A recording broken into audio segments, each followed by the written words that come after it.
Let's begin by seeking God's face and just praying. Would you pray with me?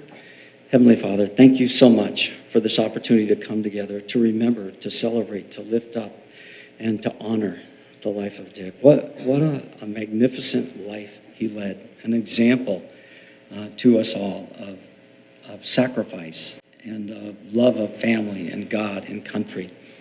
We would pray, Lord, that the words that are said here today would bring honor to him and to his memory, and bring glory and honor to your Son, in whose name we pray.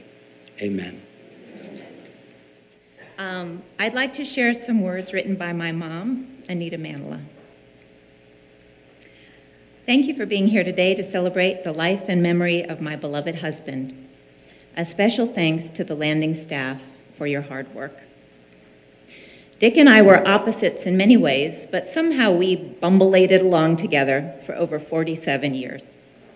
I spent my childhood swimming in the warm waters of the Atlantic while he dug for clams on the rugged coast of the Pacific. I was a fiery little Italian, and he was a tall, cool Scandinavian. I preferred security while he was comfortable taking big risks. I was a saver, and he was a spender. I fretted over the rearview mirror while he always stayed in forward gear. I loved parties while he preferred to be at home. I wore every color of the rainbow while his closet was full of navy blue and gray.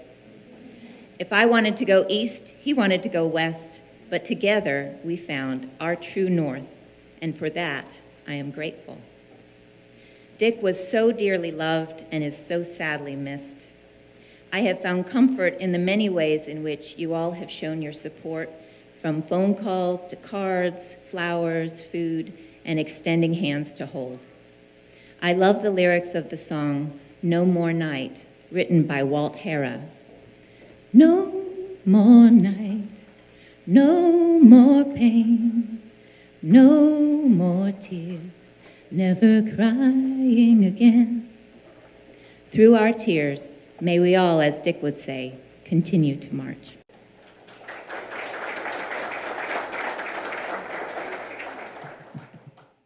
My dad was the first child of Opal and Roy Mannila.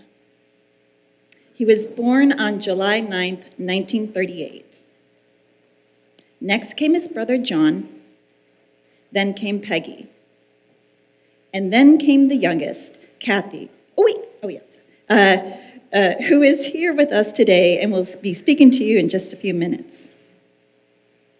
My father was born during the Great Depression. When he was 1, World War II started. The war ended when my father was 7. Needless to say, my dad kind of picked a hard time to be a kid. Resources and money were tight. My dad and his brother found various ways to earn money for things like movie tickets. They would dig for clams, pick berries, sell them at the local bakery, pick up bottles and golf balls for sale. See that photo on the right? Dad said he was really proud of those boots. You may have noticed that in earlier photos, my father's hair was blonde, but as you can see here, it eventually turned brown. When my dad was older, he began earning money by going out on fishing trips, logging trees, and also assisted and learned from his father, who was a contractor that did everything from building houses to installing bathrooms, you name it. In his senior year of high school, 1956 to 1957, my dad was elected as student body president. Here is a photo from his yearbook. The last sentence on the inscription in the corner reads, "Richard's congenial and competent manner has won him the friendship and respect of all the students and faculty of Seaside Union High School." Dad was a gifted athlete. In high school, he lettered in track, basketball. Ooh. Nice shot, Dad. And football. In fact, my dad was offered a football scholarship to Pacific University that covered his tuition. He still had to cover his living expenses, however, so he did so by working 3 different jobs. He was a garbage man, a janitor cleaning the restrooms at the college, and a fireman. During his final 2 summers in college, he began platoon leader's military training. With a lot of hard work and perspiration, he graduated in 1962 with a BS in biology and physical education. After graduating, he was accepted to a 6-month U.S. Marine Corps officer training at Quantico, Virginia. So here we have footage of my dad going through an obstacle course. When my dad was at Quantico, he ended up breaking the record as the fastest man to have ever gone through the course. He graduated with a commission of second lieutenant and was offered a regular commission in the USMC. Now, many of you who met my dad later in life or even just, saw him within the past few months, you would have seen a man all hunched over, hobbling along on a cane. So just for everyone here, I'm just going to let you sit for a while and enjoy the youth and the physicality of him.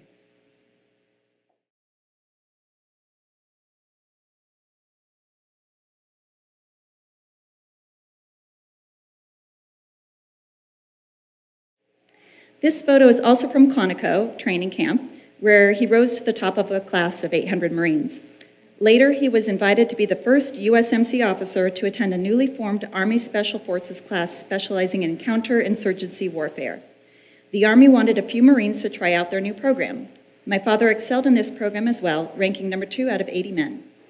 In 1962, during the Cuban Missile Crisis, my father was on one of the ships sent to float near Cuba in case they were needed. Luckily, they weren't. Then in 1963, my dad was selected to teach classes to Marines at the Mountain Warfare Training Center at Bridgeport, California. You can see him teaching skiing lessons here. They learned how to survive in the snow, how to rappel, mountain climb, and all sorts of other important skills. My father then was assigned to work for USMC Recruitment Depot, where he was appointed director of DI School in 1965. He moved to San Francisco, where he continued recruitments. It was around this time that he met Ralph Roberts, a fellow Marine officer pictured here with my dad. The two became fast friends and often worked recruiting events together. Dad was promoted to the rank of captain. After about 3 years of recruiting, he went to Vietnam. As a captain, he had around 120 men under his command. There were all sorts of challenges that came with fighting in Vietnam. One of them was his responsibility to write letters to the loved ones of his men that died, where he would do his best to recount their merits and heroic actions. He almost became a casualty himself. He had expected to do a year-long tour in Vietnam, but after 4 months, he was severely injured. He received a Purple Heart and a Bronze Star with Combat B for Valor. Here is the letter for the Bronze Star. An excerpt from it reads, "Realizing the seriousness of the situation, Captain Mannila immediately organized a reaction force and aggressively led the Marines against the advancing hostile soldiers, shouting words of encouragement to men and directing their fire under the enemy attack until the enemy attack was repulsed. When the position subsequently came under intense hostile mortar fire, Captain Mannila was seriously wounded. Ignoring his painful injuries, he fearlessly maneuvered about the fire-swept terrain while calmly encouraging his men and supervising the evacuation of casualties. Steadfastly refusing medical assistance, he continued his determined efforts for approximately 2 hours until the enemy attack ceased. His heroic and timely actions inspired all who served with him." End quote. He medically retired as a major. The mortar rounds that injured him sent so much shrapnel through his body that he lost an inch from his 6'1" height after doctors took out 2 discs in the back and did other fixes to his spine. He forevermore set off alarms when he would go through airport security scanners due to the amount of shrapnel in his body. After being treated in Japan for his wounds, he returned home to San Francisco to continue healing and start a new career path. Dick and his friend Ralph decided to open a restaurant together. After working for another restaurant for a while, learning the ropes, they pooled their resources together and opened the Night Watch in 1969. The restaurant took off and kept the two of them extremely busy. But not too busy that my dad didn't have time to meet my mom in 1971 and fall in love. Their first encounter was brief, but 6 months later, my dad and mom bumped into each other again, and my dad immediately asked her out to dinner. She accepted, and they talked for hours. My mom learned that my dad had been thinking of her since their first meeting. Here are just a few photos and videos from the romance of nearly 50 years.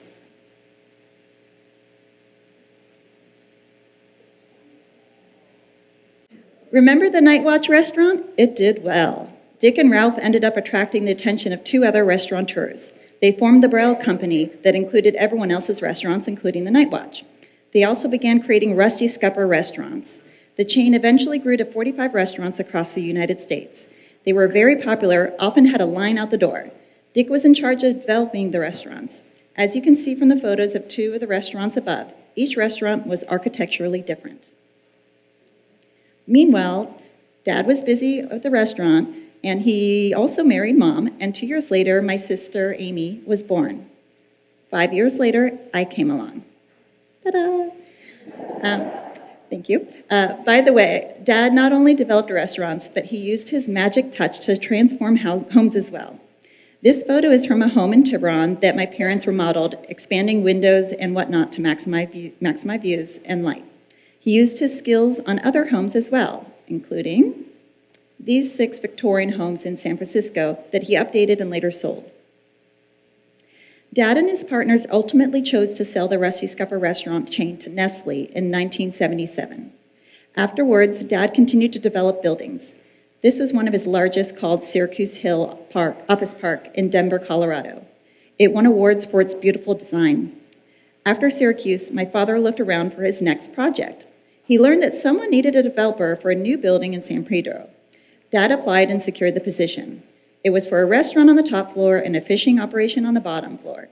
After learning more about the project, Dad ultimately decided he'd like to own the top floor business, and he bought it. The business became known as 22nd Street Landing Seafood Grill and Bar. Yeah, let's check that. Here is a photo of the restaurant while it was under construction. You can see Dad in the suit. The photo's looking this way. Here is a photo from another angle looking this way. But I'm going to take a moment to jump back in time again, because while work was important to my father, so was his family, and I'd like to share some photos showing my family growing up together.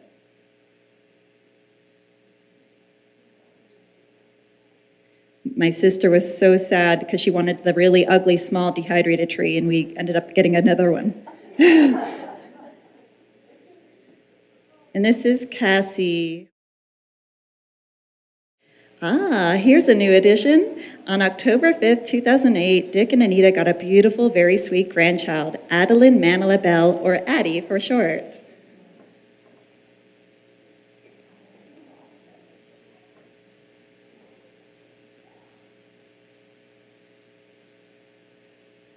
And now we are back at the landing with my family enjoying brunch on the patio. And here's a pic from my dad's 80th birthday celebration last year in the Landing banquet room.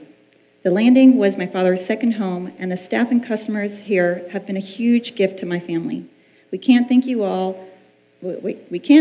and all our other friends enough for coming here today to celebrate my father's life.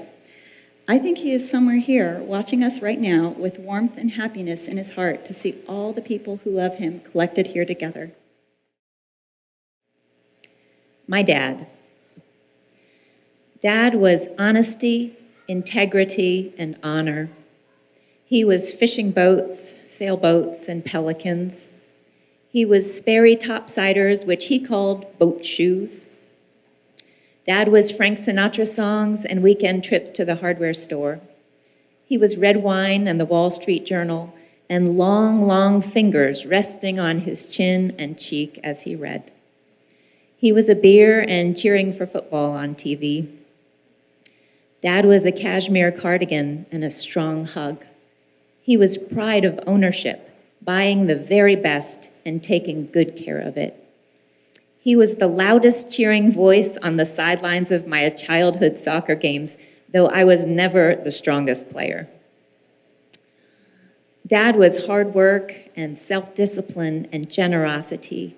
He was a waterfront restaurant, 30 years strong, where families celebrate birthdays and anniversaries at window tables or in cozy booths.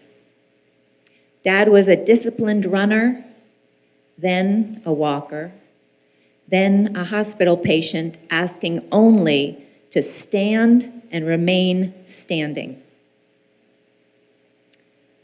He was a tough-as-nails Marine who still tiptoed into my nursery when I was a baby to check if I was still breathing. Dad was blue eyes with a mirthful twinkle. He was proud and yet humble, tough and yet kind, but mostly he was good. Such a good man. My wonderful dad. Richard Roy Mannila, gone from our sight, but forever in our hearts. Thank you.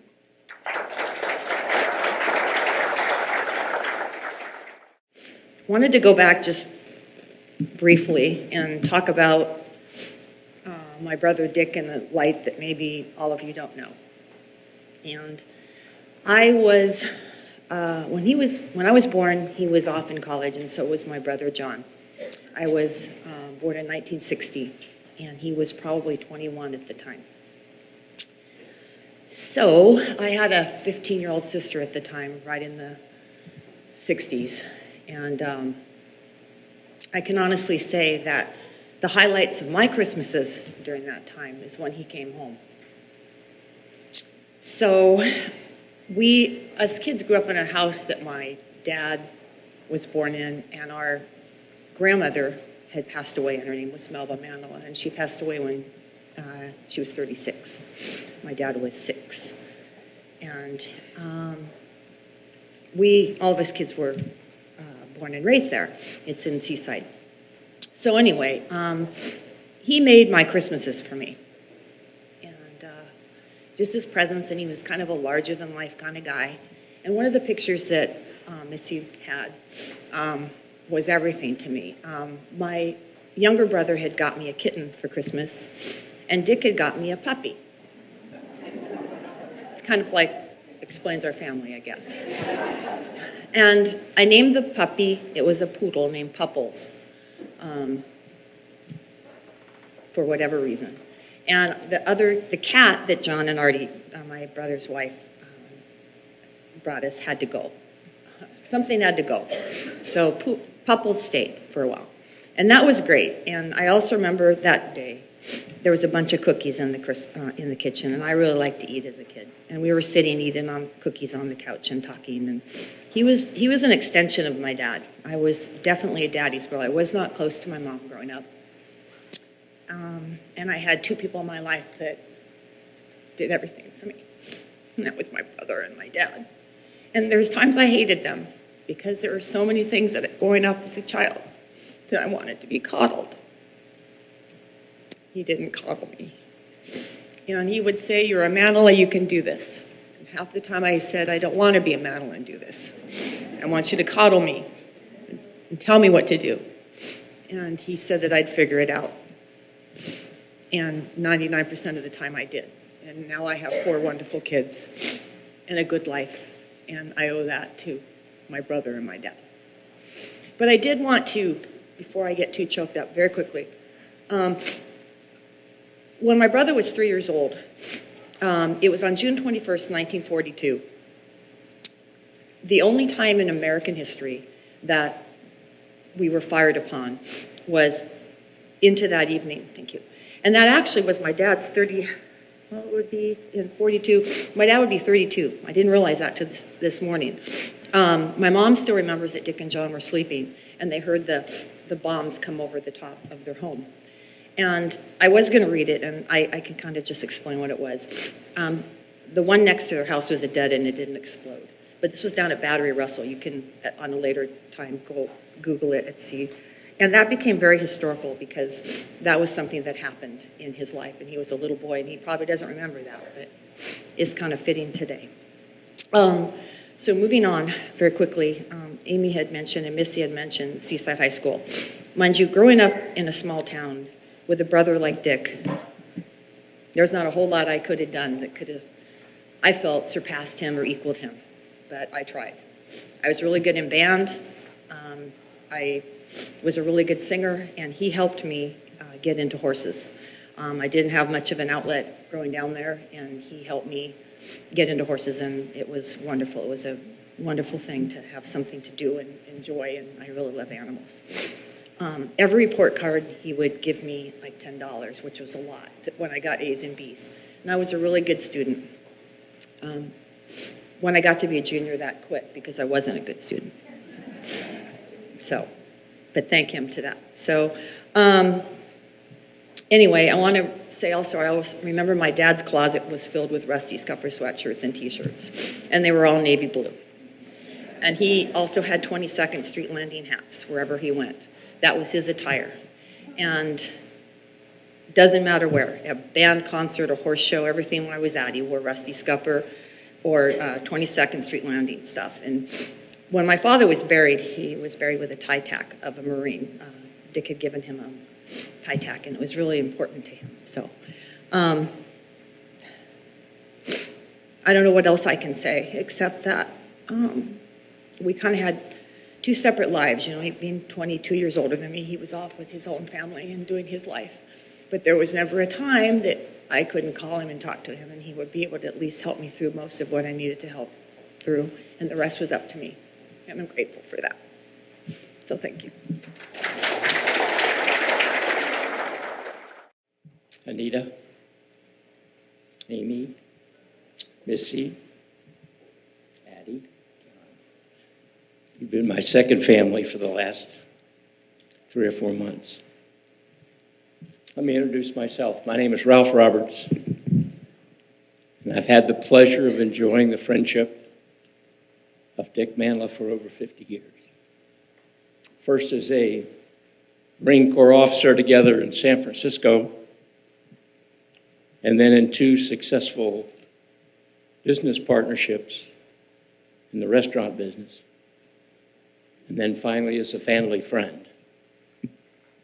During that time, we took several journeys together. They were all exciting. They were all challenging. They were all rewarding. And they all gave us lifelong memories.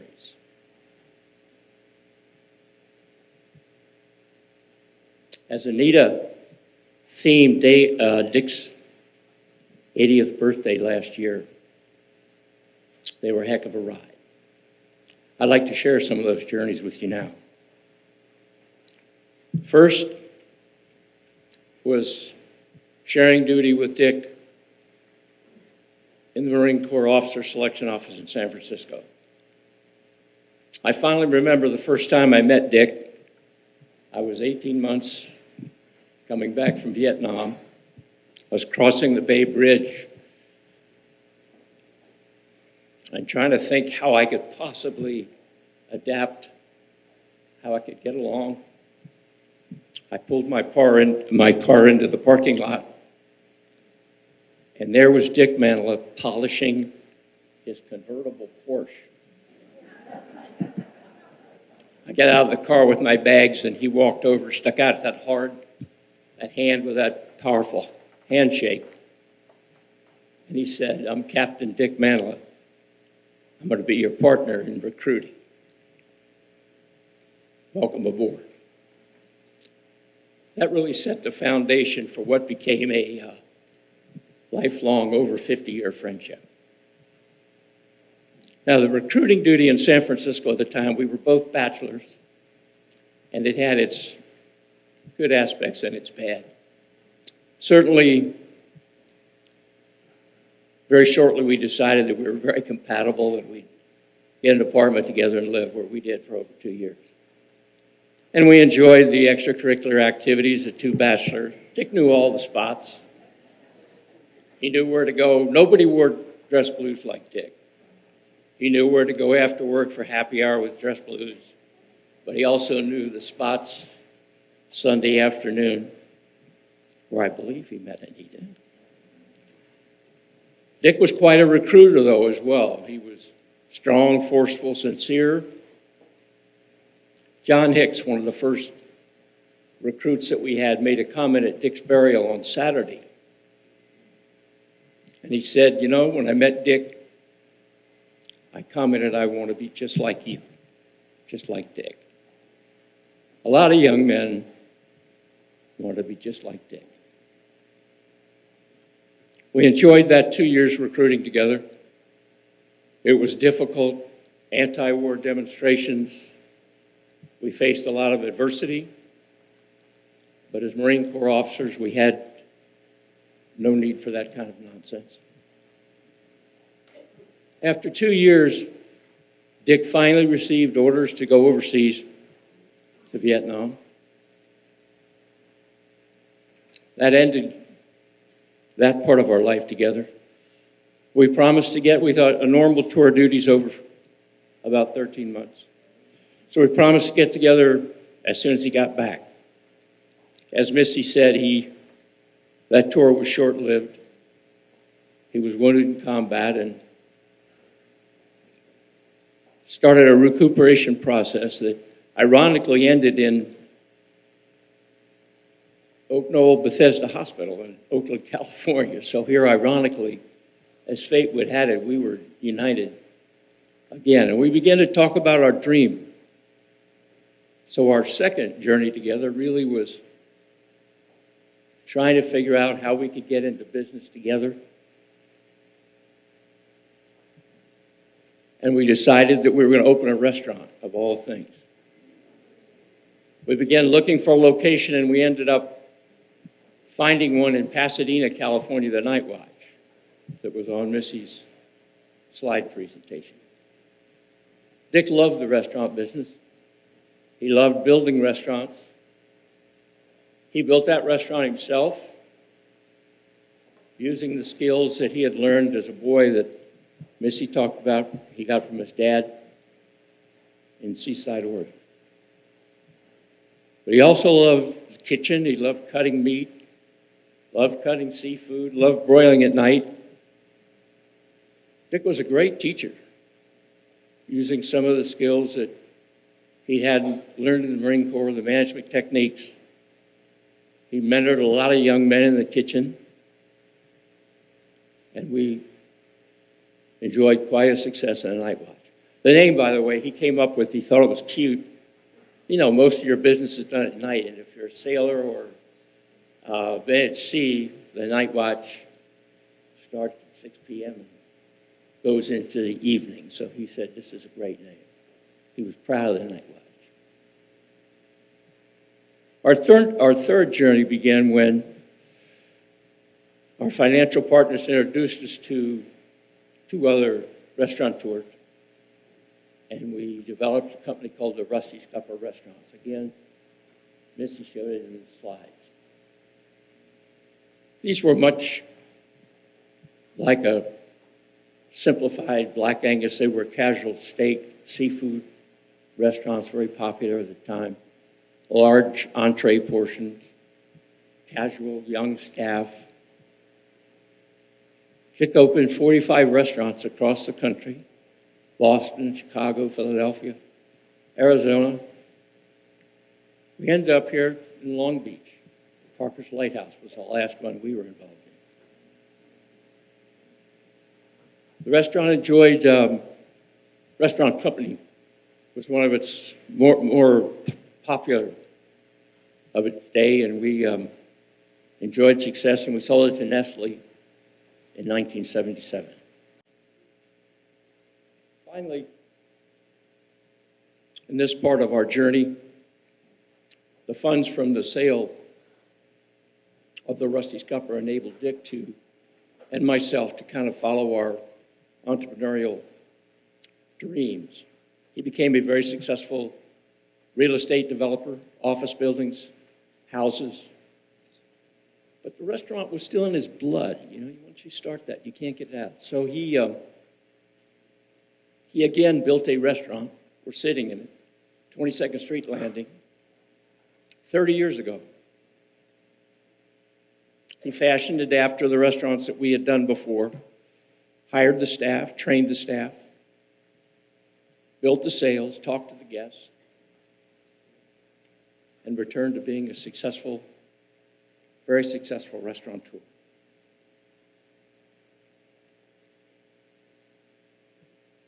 I find it appropriate that here we sit today in the restaurant on Veterans Day.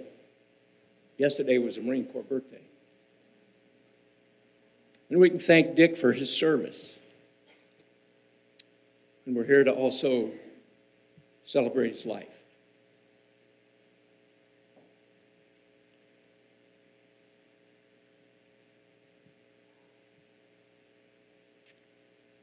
Through all those years and all those adventures,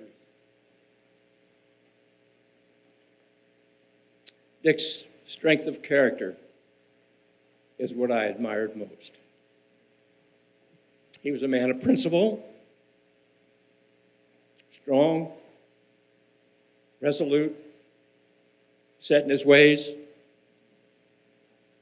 and a loving husband, and a very proud father and grandfather.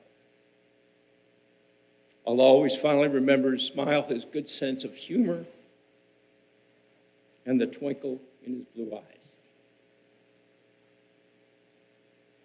My admiration for Dick is founded in several qualities. I'd like to share those with you now. The first is integrity. Dick's word was his bond. His handshake closed every deal. He always had everyone's back. He'd look you straight in the eye, tell it like it was. Sometimes too frank, sometimes frank almost to a fault. He was candid. To say Dick was old school is an understatement. I wish we had his style of old school in the world today. There's not enough of it. The second quality I admired most was his loyalty.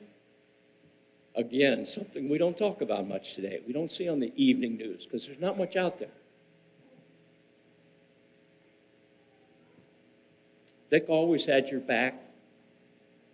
He could always be counted on. He was always there. He could always be trusted. Dick was a patriot. Loyalty to his country was unwavering. To his family, to his business partners, to his friends, Dick was always there for us. You could always count on his support. Dick was a Marine's Marine. He personified the Marine Corps motto, Semper Fidelis. Latin for always faithful, always loyal.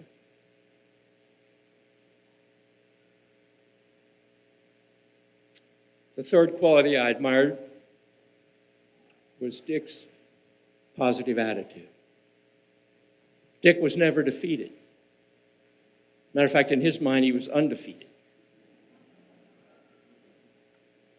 He had a favorite saying. It was, and I'm sure the girls have heard it a lot, we'll find a way to make it work. We'll find a way to make it work.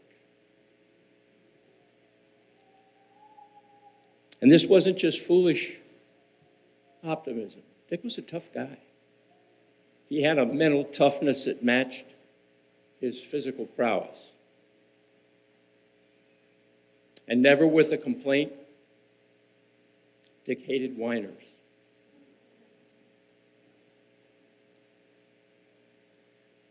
Fourth, and the one personality trait that most of us that dealt with it usually brings a smile to our face. I'll look right at his family. Dick was stubborn. He was set in his ways. You had to pick your battles with Dick, as we all learned. He was strong-willed. I think all of us found that if one approach didn't work with Dick, he waited a little while, and he came around and tried it different and tried to outflank him.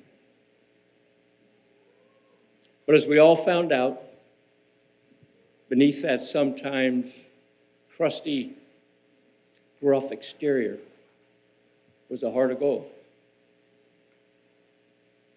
And he was the most caring soul I've ever met. And he wasn't a softy, just full of compassion and empathy for others. Finally, Dick had a commanding presence. Before the combat injuries and when he was in his prime, you saw it in the video. Dick was a poster boy Marine. You saw it in the obstacle course. The wounds left him ravaged by pain, most of which he never let anyone know.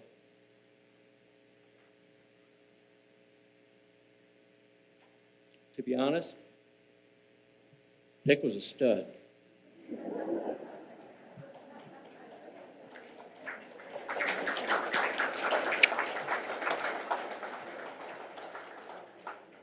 He'd walk in a room and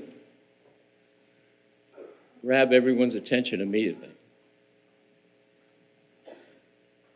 He was tall, Scandinavian descent, broad shoulders, bright blue eyes, great smile. And he had a commanding presence. People were attracted to Dick. He was a natural leader, very well liked, very well respected by everyone. Most of all, I like to think of Dick as a warrior. I like to remember him as a modern-day warrior. He was strong in spirit, steadfast in his convictions, a patriot for his country, dedicated to his friends and his business partners, and lovingly attached to his family, Anita, Amy, Missy, and Addie.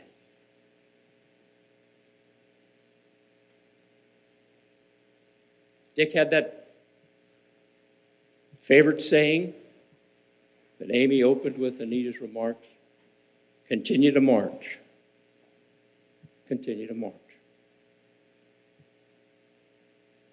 Well, Dick, as you wish, we will continue to march as we grieve, as we remember, and as we celebrate your life every day. We miss you. We love you. Godspeed on your final journey.